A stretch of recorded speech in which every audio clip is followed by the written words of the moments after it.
ឆាតតាក់ទងគ្នាត្រូវរើរួចណាត់ជួបគ្នាតែពេលមកដល់បែរជាបរោះជនជាតិចិននោះមិនព្រមព្រោះទើបដឹងថានាងជាភេទទី3ក៏ឆ្លោះប្រកែកគ្នារហូតកើតមានអំពើហិង្សាកើតឡើង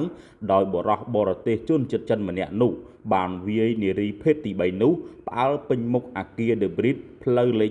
78សង្កាត់ទន្លេបាសាក់ខណ្ឌចំការមនផ្អើលទាំងសន្តិសុខប្រជាពលរដ្ឋនិងអ្នករត់កង់3នាំគ្នាជួយខាត់ដែរតែខាត់មិនបាន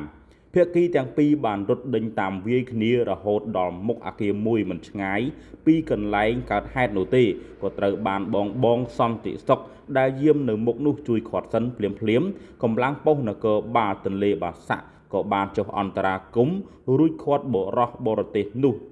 បាននាំទៅសាកសួរនៅស្នាក់ការប៉ុស្តិ៍ដោយមានភាគីម្ខាងទៀតទៅជាមួយប្រាប់ពីរឿងហេតុនិងដាក់ពាក្យបណ្ដឹងផងដែរកាលពី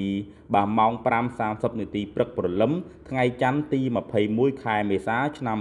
2025នេះបងប្អូនបាទលេងព្រឹកព្រលឹមបានណាត់ជួបគ្នាបាទរឿងហ្នឹងគឺវាកើតអំពី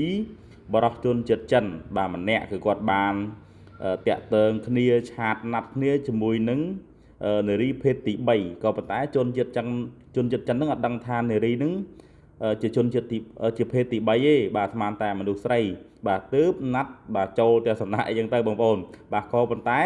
ក្រោយពីបរោះនោះបាទដឹងថានាងគឺជាភេទទី3ក៏មិនព្រមទៅជាមួយបាទក៏កើតគំនិតបាទហិង្សាវាយទៅលើនារីជាភេទទី3តែម្ដងបាទហើយនារីភេទទី3ក៏មិនអោបដៃឈរមើលដែរគឺបាន